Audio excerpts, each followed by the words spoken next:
Yo, what's up? My name is Bloody. These are my out of the theater thoughts on Morbius, the new Jared Leto sort of Spider-Verse movie. I didn't know shit about Morbius going into this movie, and I had no intentions of seeing it. The only reason I saw it is because it got a 15% on Rotten Tomatoes. It gave me flashbacks to Phantom Force because I remember I never watched the full trailer, but I saw bits and pieces of the trailers and posters for Morbius, and I thought it looked terrible, and I just don't really like Jared Leto as an actor. Blade Runner 2049 is one of my favorite movies of all time, but the only, I feel like, weak part of that movie is Jared Leto. And Jared Leto, of course, was in Suicide Squad, and I think he was like the absolute, not just worst Joker of all time, one of the worst, most ridiculous looking comic book villains of all time. I hate him in that movie. I dislike him in most movies. I couldn't watch House of Gucci because he just looked ridiculous in it. But Morbius, I expected an absolute shit pile from everything I was hearing. The 15% on Rotten Tomatoes. I saw that Darth Maul meme where it's like Jared Leto holding the lightsaber, and on this side it says worst Marvel movie, and on this side it says worst DC movie. Obviously, Morbius and Suicide Squad. I was shocked and blown away that I didn't absolutely hate this movie. I was like 30 minutes in and I was like, this isn't like that bad, but it's entertaining enough. It's like an entertaining schlocky kind of underworld vampire-esque movie.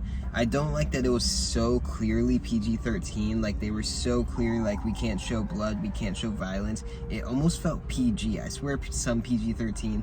Like the Batman seems like it's rated R. This seems like it's rated PG. And speaking of Batman, this movie, I don't know shit about Morbius. I know he was like Spider-Man's first villain. I believe so, but I didn't know anything about the character going into this, so I didn't have too many expectations except for a terrible movie. It feels like they ripped off Batman a lot in this movie. My friend that I was watching it with pointed out, he was like, this sounds like the Dark Knight soundtrack. And it did. There were points where it sounded exactly like the Dark Knight soundtrack. And there was one specific like shot where they completely ripped off like almost the exact shot from Batman Begins, where Bruce Wayne has all the bats like flying around him in a tunnel. They have like this exact shot of Jared Leto having like a bunch of bats flying around him in a tunnel. And he has a bat cave in the movie. It's very much a ripoff of Batman in many ways, but maybe the character Morbius is just Marvel's version of ripping off Batman, so maybe it's not the movie's fault.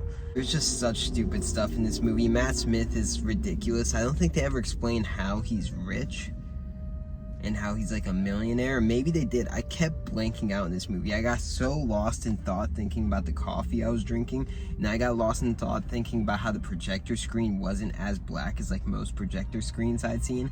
It didn't really hold my interest that well.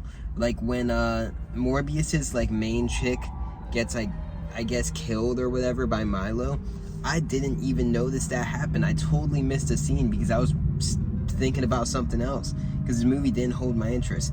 But it was alright. It was entertaining. For someone who doesn't like Jared Leto in movies, this was like the most tame, the most subtle, the most chill Jared Leto's ever been. For like a vampire movie, this was like kind of his most like unextravagant role, where he kind of played like a normal sort of chill dude, which I enjoyed. I enjoyed that he wasn't as like ridiculous as he normally is in some movies. And Matt Smith was sort of the character more like hamming it up and being more ridiculous and over the top. And I enjoyed Matt Smith in this movie. He kind of gave me Patrick Bateman vibes. He looks a lot like Drake Bell. I never realized that till this movie. This movie feels like it's not really about anything or going anywhere. You never really know what the main threat or the issue that they need to solve is. It's just sort of like Jared Leto became a vampire and he doesn't want to be a vampire, and Matt Smith became a vampire and he really likes being a vampire, and you don't know what the movie's like building to. It's like Matt Smith's killing people and Jared Leto is upset about it. It doesn't feel like it has like stakes or a story or like what the ultimate goal is happening here. It feels like a series of random events that happen within a week, and that's just what you're watching. It feels like the movie never really amounts to anything, but I am shocked that it got a 15% on Rotten Tomatoes, because I have seen comic book movies that I thought were worse than this. I remember seeing Aquaman and being like so incredibly bored as shit in that movie. That dog just took a shit and the owner just walked away. I hate when people do that. Pick up your dog shit.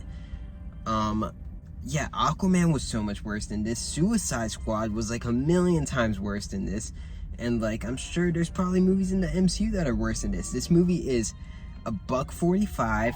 It flies by. It's like decently entertaining. It's like a schlocky vampire horror movie that is rated PG, and it's not amazing.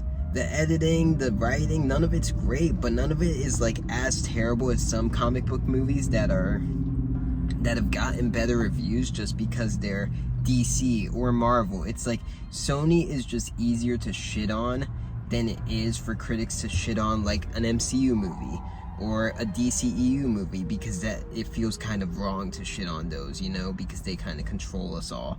But it's easy to shit on a Sony movie. I enjoyed this movie more than I enjoyed either the Tom Hardy Venom movies. I thought those two movies were shit piles. The second one was like kind of entertaining but still a shit pile.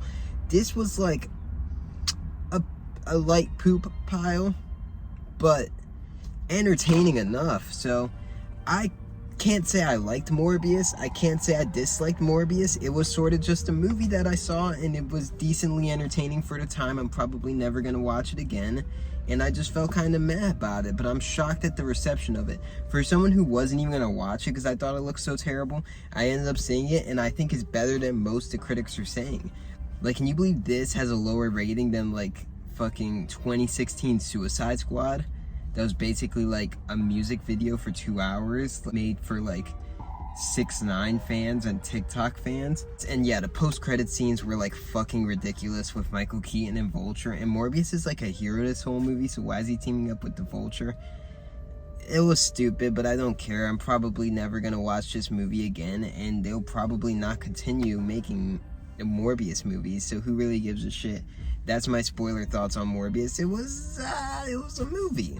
I saw The Lost City. I gotta make a review for it, and I'm going to see Everything Everywhere All at Once in a few days. Peace out. Thanks for watching. A quick ad from our sponsor.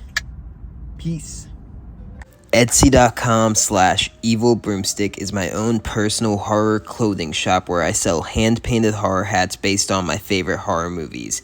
From Scream, The Babadook, Friday the 13th, A Ghost Story, and even non-horror films like The Neverending Story and Blade Runner. With only 5-star reviews, give up that random hat that your dad found in the garage and treat your head to an original, wearable art piece based on a film that you love.